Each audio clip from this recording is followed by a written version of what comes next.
بسم اللہ الرحمن الرحیم۔ دوستو السلام علیکم۔ یوٹیوب چینل دلچسپ ویڈیوز میں خوش آمدید۔ دوستو اگر آپ نے ابھی تک ہمارا چینل سبسکرائب نہیں کیا تو پلیز ہمارا چینل سبسکرائب کریں اور بیل کے بٹن کو لازمی دبائیں تاکہ آپ کو ہماری نئی ویڈیوز سب سے پہلے مل سکیں۔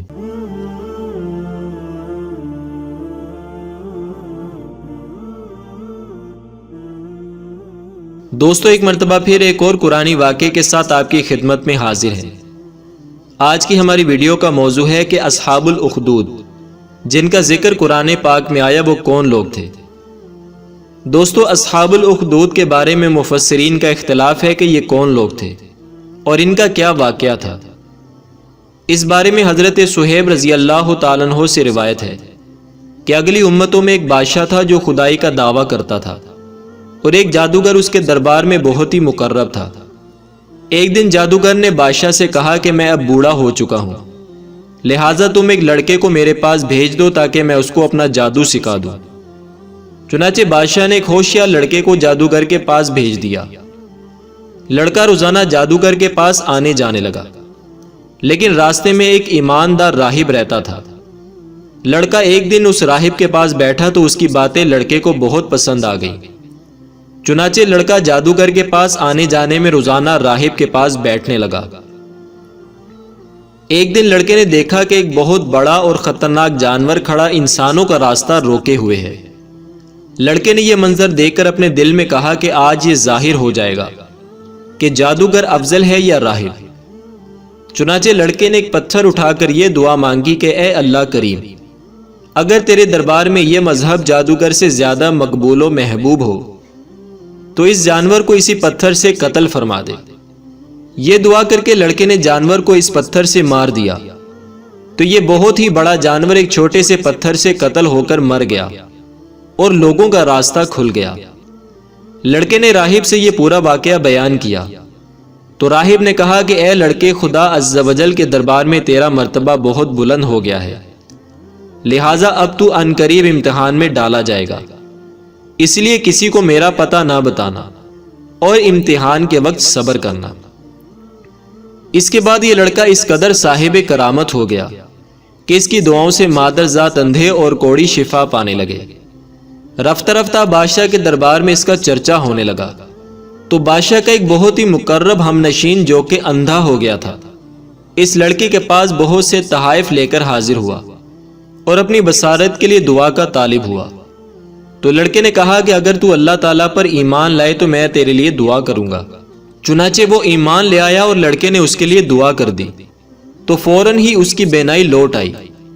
اور جب وہ بادشاہ کے دربار میں گیا تو اس نے پوچھا کہ تمہاری آنکھوں میں بصارت کیسے آ گئی؟ تو مقرب ہم نشین نے کہا کہ میرے رب نے میری بصارت عطا فرما دی ہے۔ بادشاہ نے غضبناک ہو کر کہا کہ کیا میرے سوا بھی تمہارا کوئی رب ہے؟ تو اس نے کہا کہ ہاں، اللہ تعالیٰ میرا اور تیرا دونوں کا رب ہے۔ بادشاہ نے اس کو طرح طرح کی سزائیں دے کر پوچھا کہ کس نے تجھے یہ بتایا؟ تو اس نے لڑکے کا نام بتا دیا۔ پھر بادشاہ نے لڑکے کو قید کر کے اس کو اس قدر مارا کہ اس نے راہب کا نام بھی بتا دیا۔ بادشاہ نے راہب کو گرفتار کر کے اس سے کہا کہ تم اپنا عقیدہ چھوڑ دو، مگر راہب نے صاف صاف کہہ دیا کہ میں اپنے اس عقیدے پر آخری دم تک قائم رہوں گا۔ یہ سن کر بادشاہ آگ بگولا ہو گیا اور اس نے راہب کے سر پر آرا چلوا کر اس کے 2 ٹکڑے کر دیے۔ اس کے بعد بادشاہ نے اپنے مقرب ہم نشین کے سر پر بھی آرا چلوا دیا۔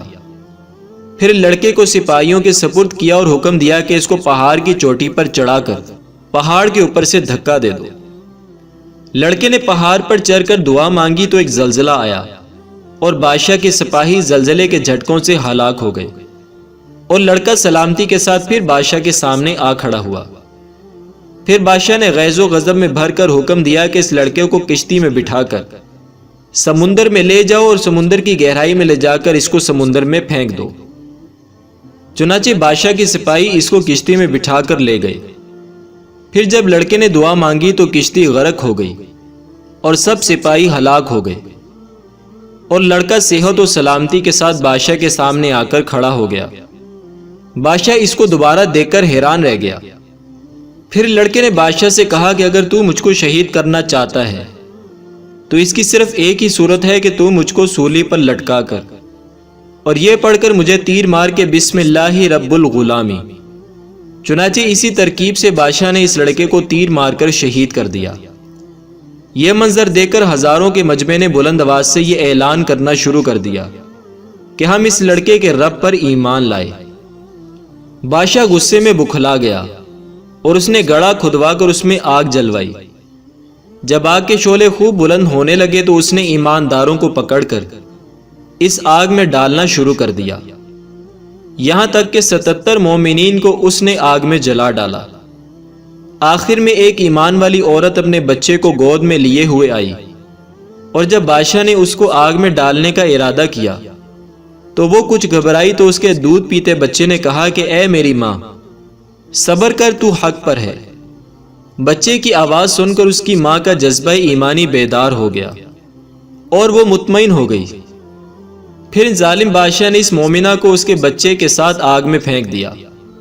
بادشاہ اور اس کے ساتھی خندق کے کنارے مومنین کے آگ میں جلنے کا منظر کرسیوں پر بیٹھ کر دیکھ رہے تھے اور اپنی کامیابی پر خوشی منا رہے تھے اور کہے لگا رہے تھے کہ ایک دم قہر الہی نے ظالموں کو اپنی گرفت میں لے لیا، اور وہ اس طرح کہ خندق کی آگ کے شعلے اس قدر بلند ہوئے کہ بادشاہ اور اس کے ساتھیوں کو آگ نے اپنی لپیٹ میں لے لیا، اور سب کے سب لمحہ بھر میں جل کر راکھ کا ڈھیر بن گئے۔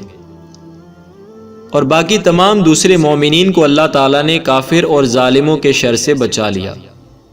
اس واقعے کو اللہ تعالیٰ نے پارہ 30 سورہ بروج کی آیت نمبر 4 سے 7 میں بیان کیا ہے۔ دوستو، اس واقعے سے ہمیں درس ملتا ہے کہ اللہ تعالیٰ اپنے بندوں کو آزماتا ہے، اور بوقت امتحان مومنوں کا بلاؤں اور مصیبتوں پہ صابر و شاکر رہنا ہی اس امتحان کی کامیابی ہے۔ یہ بھی معلوم ہوا کہ ایمان کامل کی یہی نشانی ہے کہ مومن بندہ اللہ تعالیٰ کی راہ میں پڑنے والی تکلیفوں اور مصیبتوں سے گھبرا کر صبر کرتا رہے، بلکہ مومن خواہ پھولوں کے ہار کے نیچے ہو یا تلوار کے نیچے، پانی میں غرق کیا جائے یا آگ کے شعلوں میں جلا دیا جائے، ہر حال میں بہر صورت وہ اپنے ایمان پر استقامت و استقلال کے ساتھ پہاڑ کی طرح قائم رہتا ہے، اور اس کا خاتمہ ایمان پر ہی ہوتا ہے۔ یہ وہ سعادت عظمیٰ ہے جس کو نصیب ہو جائے، اس کی خوش بختیوں کی معراج ہو جاتی ہے، اور وہ اللہ تعالیٰ اور اس کے رسول صلی اللہ علیہ وآلہ وسلم کی بارگاہ میں وہ قرب حاصل کر لیتا ہے کہ آسمان کے فرشتے اس کے اعلیٰ مراتب کی سر بلندیوں کے ثنا خواں بن جاتے ہیں۔ دوستو، ویڈیو کو لائک اور شیئر کریں اور ہمارا چینل سبسکرائب کرنا نہ بھولیے گا۔ شکریہ۔